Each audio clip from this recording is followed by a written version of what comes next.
जब कुछ नहीं मिला तो सीबीआई को मोदी जी ने बहुत जबरदस्त डांट लगाई। बोले अरे तुमने तो क्लीन चिट दे दिया, कुछ निकला ही नहीं मनीष सिसोदिया के घर, ऐसे कैसे काम चलेगा, ऐसे कैसे हमारा प्रोपेगेंडा का प्रचार, कैसे हमारा झूठा प्रचार चलेगा। तो अब ईडी लगाओ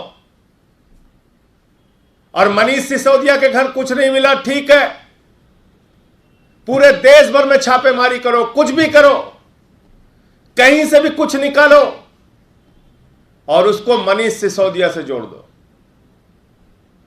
ईडी को साफ तौर पर नरेंद्र मोदी जी ने कहा है, पूरे देश में छापेमारी करके कुछ भी निकालो, जो भी सोना संपत्ति किसी के भी घर से मिले उसको शाम को टीवी चैनल पे खबर चलवानी है, मनीष सिसोदिया से उसको जोड़कर रखना है। मैं नरेंद्र मोदी जी से कहना चाहता हूं, इस प्रकार की कारगुजारियां बंद कर दीजिए।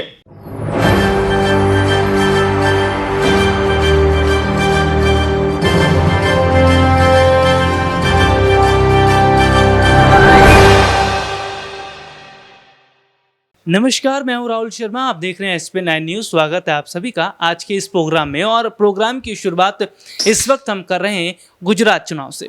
गुजरात चुनाव से पहले आम आदमी पार्टी लगातार चुनाव जीतने के लिए गुजरातियों का दिल जीतने की कोशिश कर रही है। इन सब के बीच बीजेपी का काला चिट्ठा भी खोला जा रहा है। जी हाँ, संजय सिंह का एक वीडियो हम अपने दर्शकों को दिखाएंगे, कैसे बीजेपी का काला चिट्ठा खोलते हुए वो बता रहे हैं कि बीजेपी तो खुद भ्रष्टाचार में लिप्त है।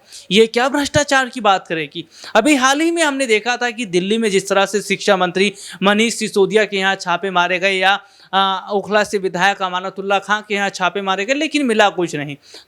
खाली हाथ थे और खाली हाथी वापस आ गए। लेकिन गुजरात चुनाव से पहले आम आदमी पार्टी इस वक्त साफ सुथरी नजर आ रही है और यही वजह है कि गुजरात की जनता आम आदमी पार्टी को पूरा सपोर्ट कर रही है, पूरा समर्थन कर रही है। दरअसल मौजूदा समय के अंदर बीजेपी का एक एक सच अब आम आदमी पार्टी लेकर आ रही है और जिस तरह से लेकर आ रही है वो सीधे तौर पर बताता है कि क्या वाकई गुजरात चुनाव में इस बार बीजेपी का सुपड़ा साफ होना तय है। गुजरात चुनाव में इस बार क्या बीजेपी को झटका लगेगा?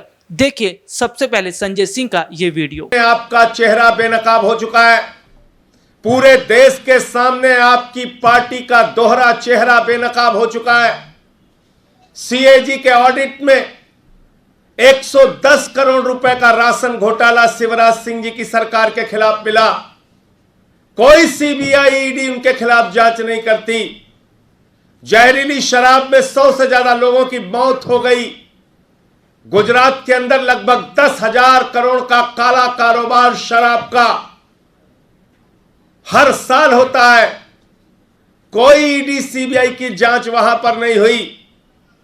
लेकिन दिल्ली की सरकार को तंग करना है, अरविंद केजरीवाल को रोकना है, अरविंद केजरीवाल के कामों को रोकना है, अरविंद केजरीवाल को तंग करना है, अरविंद केजरीवाल की छवि को धूमिल करने के लिए कुत्सित प्रयास करना है, क्योंकि वो शिक्षा पे काम कर रहे हैं, स्वास्थ्य पे काम कर रहे हैं, बिजली पे काम कर रहे हैं, पानी पे काम कर रहे हैं। उनके मॉडल की चर्चा आज पूरे देश और दुनिया में हो रही है। और सबसे ज्यादा बौखलाहट तो गुजरात की वजह से है। गुजरात में जिस तरह से आम आदमी पार्टी और केजरीवाल जी की लोकप्रियता बढ़ रही है, जिस तरह से हर घर से एक ही आवाज निकल रही है, केजरीवाल और झाड़ू निशान, आज पूरी की पूरी भारतीय जनता पार्टी और देश के प्रधानमंत्री नरेंद्र मोदी जी साजिशें, झूठे मुकदमे, झूठी जांचें कराने के खेल में लग गए हैं।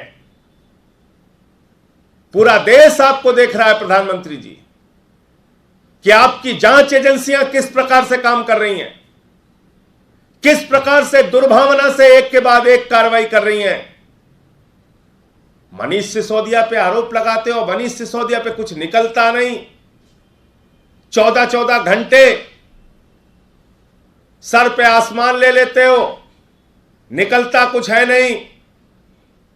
गद्दा, रजाई, तकिया सब खोद डालते हो, फाड़ डालते हो, निकलता कुछ नहीं। और अब आज नया ड्रामा, और इस ड्रामे का एक ही मकसद है किसी के घर में कुछ निकले, मनीष सिसोदिया से जोड़ दो। और यही ड्रामा करेंगे रात शाम को, देख लेना। इनके पास और कोई दूसरा काम नहीं है। इसलिए ये छापेमारी के पीछे मनीष सिसोदिया और अरविंद केजरीवाल को तंग करने का मकसद है, उनके मॉडल को बदनाम करने का मकसद है, उनके शिक्षा और स्वास्थ्य की योजनाओं को, दिल्ली के कामों को रोकने का मकसद है। इसलिए मैं साफ तौर पे कहना चाहता हूं, मनीष सिसोदिया के घर पहले भी कुछ नहीं मिला, आगे भी कुछ नहीं मिलेगा।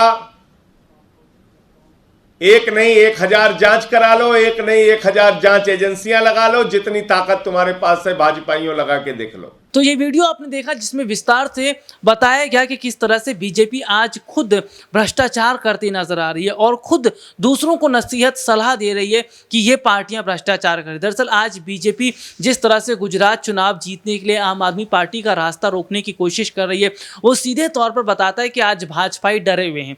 आज भाजपा के नेता जो है वो परेशान है, हैरान है, क्योंकि उन्हें कुछ ऐसा मिल नहीं पा रहा मौका जिससे वो गुजरात चुनाव जीत सके। क्योंकि चुनाव से पहले जो सियासी माहौल है वो आम आदमी पार्टी ने पूरा पलट दिया और चुनाव से पहले जो माहौल पलटा हुआ है, इसे देखकर ऐसा लग रहा है कि शायद 100 से ज्यादा सीटें इस बार आम आदमी पार्टी लेकर आएगी और बीजेपी अपने ही गढ़ में हार का सामना करेगी।